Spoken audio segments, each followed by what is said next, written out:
andyan na talaga, mas dadami ang bibili ng bahay. Yeah, it will get really frenzy. This allows you to have a down payment assistance, number one, with a low FICO score of 620. Oh, ang baba pala. Mababa lang. Like area. rural area. Rural area, oo. 0% down. 0% down din yan, pero meron tayong pero may MI ka pa rin dyan. The waiting is over.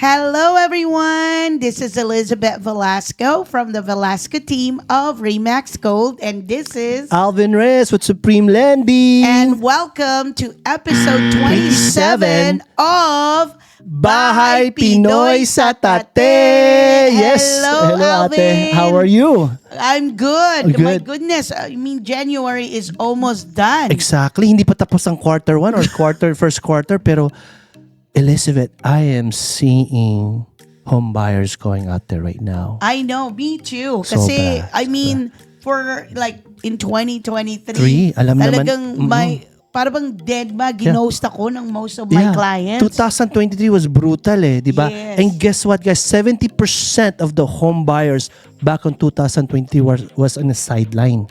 Is that right? 70%. 70%. As of now, and we haven't even finished quarter 1 yet, or first quarter, we are seeing pickup in application of people are getting back into the game. Oh, yes, correct. And me too, because I'm averaging about, several buyer consultation in a day. Tama. Before, para bang, tahimik ang telepono. Tahimik sila, tahimik ang telepono, walang nagtatanong, di ba? But I'm telling you, this is it. This is it. We're seeing 2024. We're seeing it, and like I said, we haven't even finished quarter 1 and quarter 2 yet. Nandito na. The reason why we want to be able to talk to you guys about this is because of this. Number one, 20 of the big banking lending out there, like Bank of America, Wells Fargo, Deutsche Bank, all of them are already predicting cut rates. Right? Some are saying March, some are saying April, some as early as June. We don't know, but it is coming. They're already predicting. The question is just when, right? Correct. And like I said, my bold prediction, Ate Eizabeth, I've already talked to you about this from my other previous podcast. Ang nakikita ko, by second quarter of this year, going into third quarter, nasa mga 5.25, 5.5 tayo. Wow. When was that? I think it's like in the low 600s, the Calhafa rate, right? As of now, guys, the Calhafa rate is at 6.125. Calhafa is a down payment assistance by California. Yes, and that's of what? January 21st as of 2024. That's today, exactly. Yes, so nandito na, guys, and we're telling you this because the waiting is over. Yay, finally. If you want to buy a home and if you want to take advantage talaga, this is it. This is it. This is it, malagkit. Tama. This is it, malakit. Because you know what, guys? And let me just tell them why. Yes, tell them. Because when the quarter 2 or if the second quarter hits and we see that rate drop more, we haven't even really seen the rate drop yet, right? Pero more in the maximized end. Pero nakikita na natin yung business, nandito na yung mga home buyers. Pag nag-drop na ang rate natin under 6%, andyan na ang frenzy. When I said frenzy is andyan na talaga, mas dadami ang bibili ng bahay. Yeah, it will get really frenzy. And let me ask you a question, Ate Eizabeth.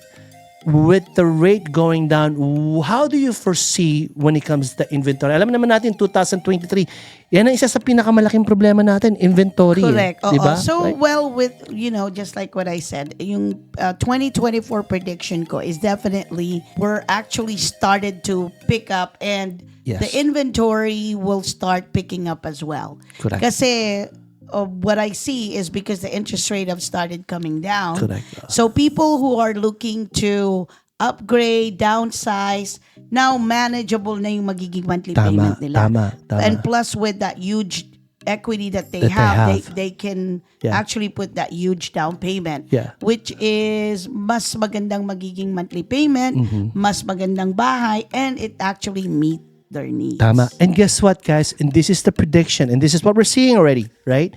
The Feds are already talking, or they're already talking about 3 more cuts this year. Yes. Right? 3 more cuts. And guys, the market is reacting.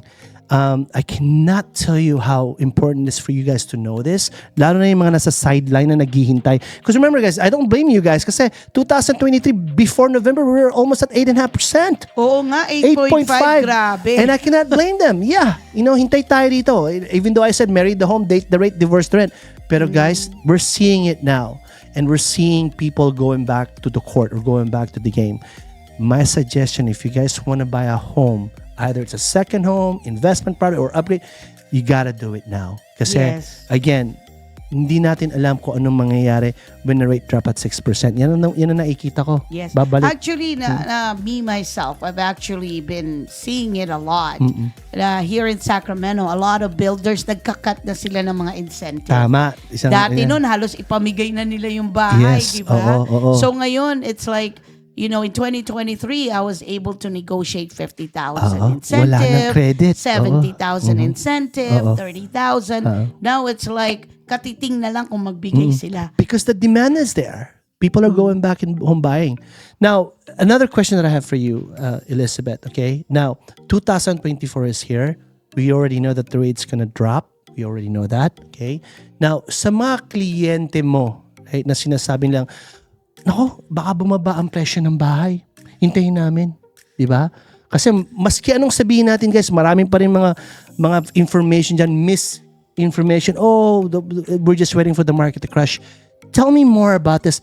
What do you see? How do you think our market will be when it comes to home appreciation? Well, at the end of the day, it's economics 101. Supply and demand. Tama. So kung maraming supply, maraming demand, maraming supply, kakonti ang demand, syempre, bababa ang presyo, right? Tama. Okay. So kung marami namang demand, kakaunti ang supply, agawan. Tama. 'Di ba? So magiging buyer frenzy. Tama. So for me, I mean, whether, boom or bust or anything, people will always need a home to live. Correct. Okay? Correct. Kasi whether 8%, 6%, 5%, life goes on because there's what we call 5 Ds of life. So one is divorce. All right. So whether you like it or not, some relationship, meron dyan. maghihiwalay, di ba? Tama. Second is death. So syempre hindi natin hawak ang buhay natin. So some people passes away, okay? Next is diaper. So diaper is the nagkakaanak, dumadami sila, the family's growing. Need an upgrade, yeah? Yeah, so you need to upgrade, correct? Yeah. And then next is debt.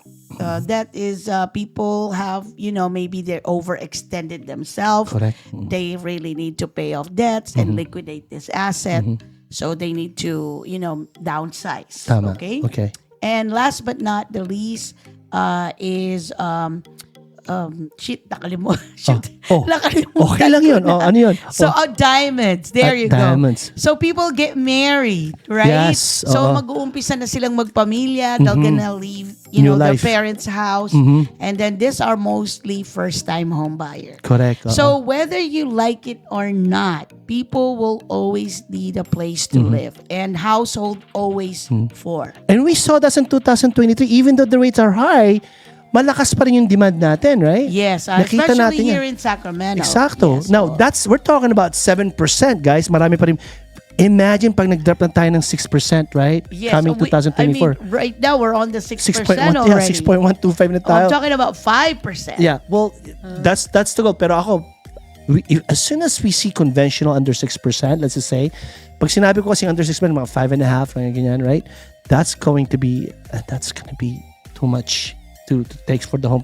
Correct. People are gonna start really, getting into the game. No? Yes, oo. I mean, if they're gonna start getting in the game at 5%, it's gonna be too mahirap late. na. Oo. I'm gonna be honest with you. Tell me about this. Ano yung nakikita mo? Kasi right now, nasa 6% pa lang. Medyo I na. mean, I have a couple of my buyers, 11 offers yung isa. Yung isa, 6 offers. Ay, ito na. Yung isa, ready na kami magbigay ng earnest deposit and then another buyer came in. Yun. And they lost on it because they sleep on it. Yeah. Okay? So, the deal will not gonna wait for them. Yeah. So, kung may makita sila na opportunity, grab it. Yeah. Kasi hindi natin alam. Kasi nga, unang-una, alam na nilang rates are gonna go down, right? It doesn't matter kung anong rate ngayon, magpapa-refinance kami. They're already foreseeing that, di ba? Alam na nila kasi it's everywhere. Even the feds are telling, right? Now, the other thing I want to be able to go ahead and share everybody is what are the meaningful changes sa 2024? Diba? Yes, this 2024. In my end naman, sa trabaho ko, yes, as a lender, right? Yes, as a loan officer. As a loan officer, one of the meaningful changes, one of the biggest changes talaga that we have, let's talk about California Dream for All, the Kalhafa down payment assistance. Everybody's waiting for this one, the 20% down payment assistance. I also wanted to talk to you kasi a lot of our viewers, syempre gusto nila magkabahay. They've been renting.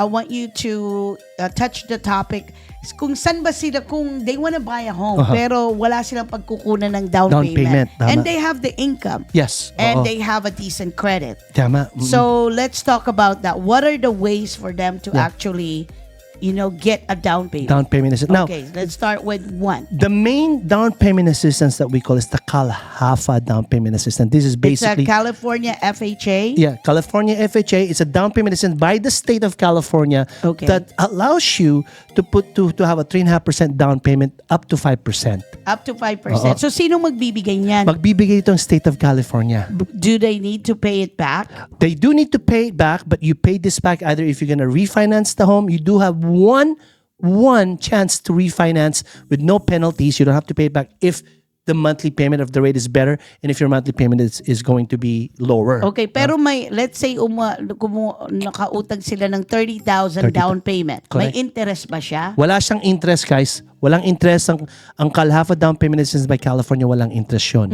But you do need to pay, kung ibebenta mo siya, you need to pay it back to the state, right? So wala siyang interest? Wala siyang interest. I thought it was 1%. No, wala yun. They just want to put it in there pero wala siyang bayad. Oh, okay. Yeah. So that's good you don't to have to pay. There's no interest. It's like a silent second lang. No, silent second. Na walang silent monthly second payment. means silent second mortgage. Meron kang second loan. You don't need to make monthly payment. Correct. Okay, so that's one. California Hafa. California Kalhafa. Okay, what's the second one? The second one is we also have na tinatawag. In our own kami, pinaka-hot cake namin is we call it the Supreme Dream Down Payment Assistance. Okay, ano naman ang difference niyan? The difference in this one, remember, for the California or the Kalhafa Down Payment Assistance, you have to be first-time home buyer. Right? Okay. Yan ang mga parameters. Number 1. Number 2, you have to be at least at 680 to 700 FICO score. Okay, so a decent credit score. Yeah, and also there's an income limit na tinatawag. Magkano ang limit? Every county has different income limit. Dito sa Sacramento County. I believe na nga sa 190 kayo eh. 190,000 as a household. As a household, yeah. Okay. So, may income limit tayong tinatawag. Paano kung Bay Area? Kami nasa 290 kami. Wow, medyo mataas ng konti. 100,000 na higher. Okay, 100,000 that's San higher. Francisco Bay Area. So, that's California, Kalhafa down payment assistance. Now, we also have our own down payment assistance. We call it the Supreme Dream Down Payment Assistance. It's our own program. This allows you to have a down payment assistance. Number 1, with a low FICO score of 620. Oh, ang baba pala. Mababa lang. 620. Oh, number 2, you don't have to be first-time home buyers. Oh, wow. Correct. So ibig mo sabihin, like let's say, if you own the property prior, right? Okay. Pwede ka maging first-time home buyer, pwede makuha tong down payment assistance. Basta it must be your primary residence.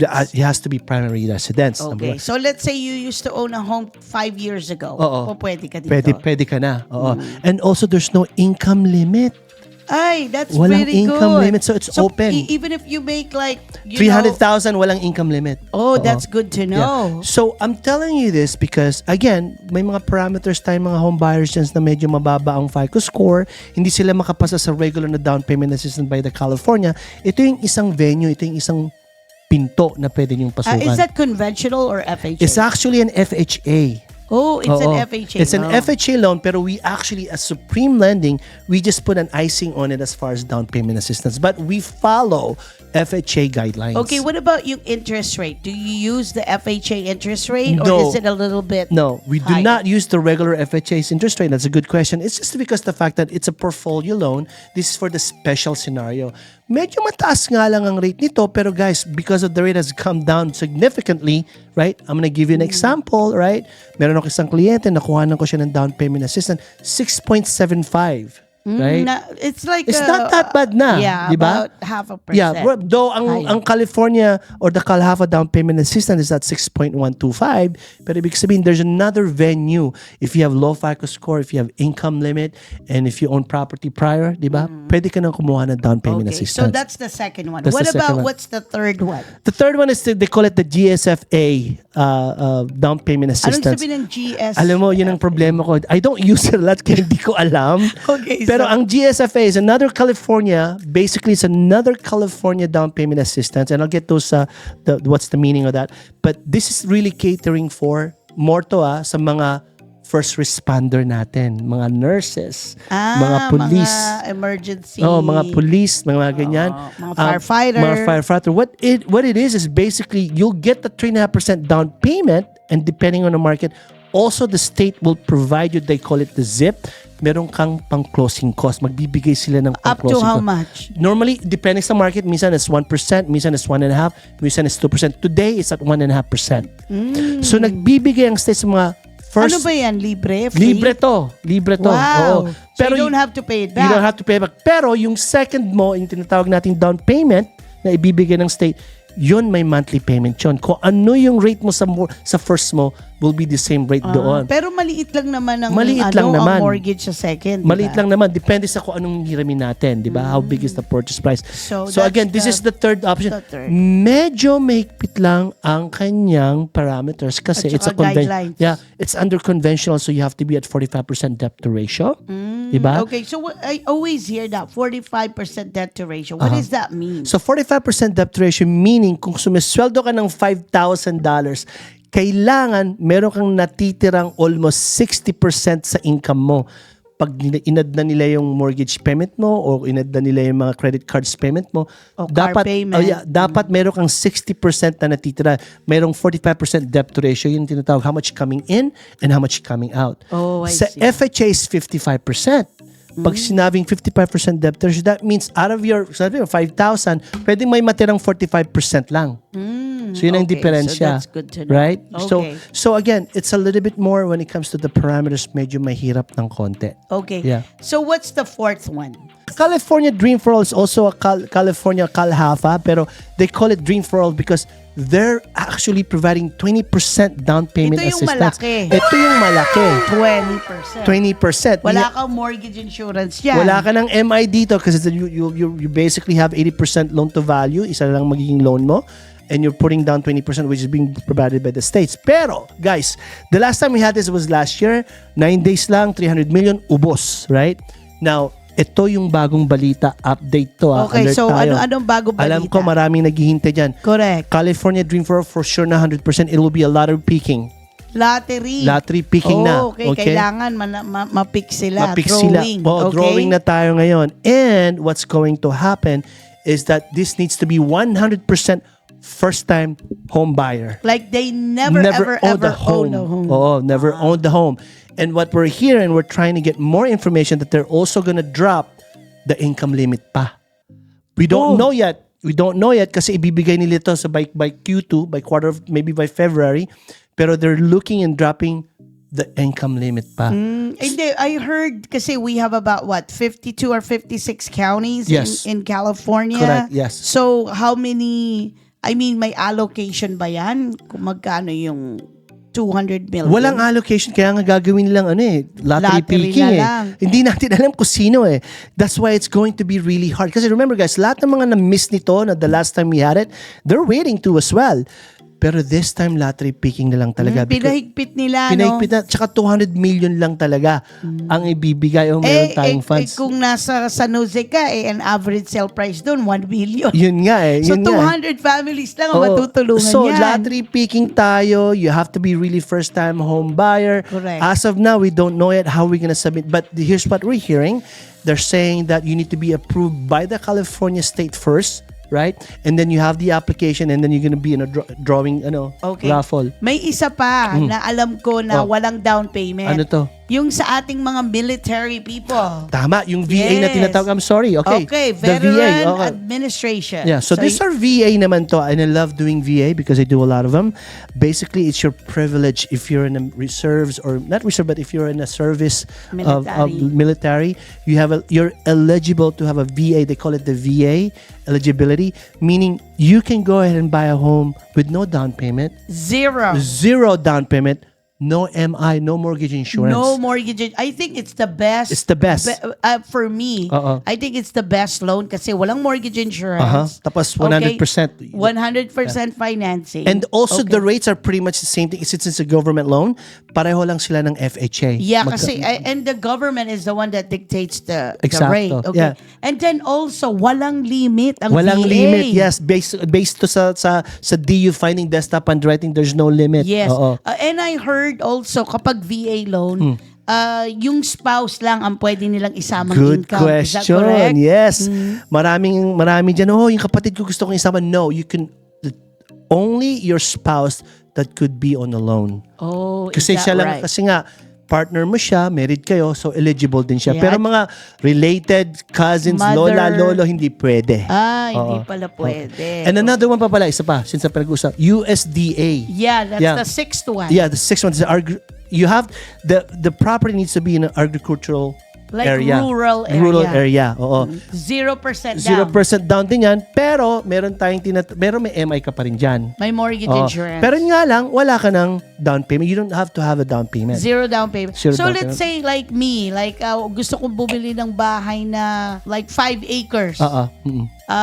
Will that qualify as Yes, USDA? so sa USDA, there's a link that we use for the USDA. All we need to do is put in the address and it'll tell if it's approved for USDA. Oh, is that right? So bago kayong bumili, if you want to get into the USDA or any agricultural area, kunin nyo muna yung address and we can go ahead and check it if it's on a USDA and list. you have to be primary resident. It has to be primary residence. Correct. All primary to hindi pwedeng mataas investment. bang ang interest rate ng USDA? Again, this is government loan. Pare-pareho lang yan. Hindi nagbabago. So bakit 0% on a USDA? Because these are for the farmers supposedly Kasi Farmers! You're in the area of agricultural area or property na pwedeng taniman, na pwedeng pagkakitang pwede kang magtanim ng mga farmers, now they're also putting this to any homeowners now You don't have to be farmers. You can, if you want to buy a home with the agricultural area, pwede ka nang bumili. So more likely ito yung mga gumagamit ng septic tank. Exacto. Kasi hindi sila connected to the city. Yes. And actually here in Sacramento, marami yan dito. Yeah, kasi medyo malayo yung sa Kabias na. But again, there's a link that we use when you're trying to, hey Alvin, gusto ko sa USDA, just get the address and we can find out for you if it's eligible for that. Okay. So let's recap. So we have the Calhafa. The regular 2.5%, 5% down payment assistance. And we have the Supreme. We have the Supreme Dream, which is our own portfolio down payment assistance. And we have the California Dream for All. California Dream for All. The 20%. Again, that's not hindi permanent yan. That's only gonna come out supposedly by March. It's just a program. Yeah, just a program. The third one is the VA. The Veterans Administration. Okay. And that's the fourth. For all the military services. And the fourth one is the fifth one is the USDA. Agricultural yan, hindi na tawag natin. Yeah. Yes, okay. So those are the 5 down payment main ones. Yeah. Yes, I don't really see the GSFA is different because it is only for That's the sixth one. The sixth one mainly for first responder or for any teacher ba? Hindi pwede first responder. Okay, first responder like emergency technician, police, nurses, doctor, nurses, doctors. Yes. Okay. So there's about 6. Yeah. So I know a lot of people are like, gusto kong bumili ng bahay pero wala akong pang down payment. So there you have it. There's 6 so programs that are available for you to avail to buy a house. Tama. And if your excuse was before on taas ng rate, guys, 6.125 ngayon ang Calhafa. Yes, that's pretty good. Really nice. Remember, we were going to 7.5 na before November. Or even 8.5. Yeah, or 8.5 in a regular run. Guys, this is the time. There's no more excuse. Get out of there. Find a home. Yes. Talk to Eizabeth. Let's do it. Yeah, and talk to me. You could definitely Let's get you make a comment. Let's get you ready. At least get you ready. And Alvin could actually get you ready. Yeah. Okay, what about yung mga ibang kliyente ko or some people that I talk to? Yeah. Sige, tatawagan na lang kita pag ready na ako. So why is it's important to, get consultation with me or with you?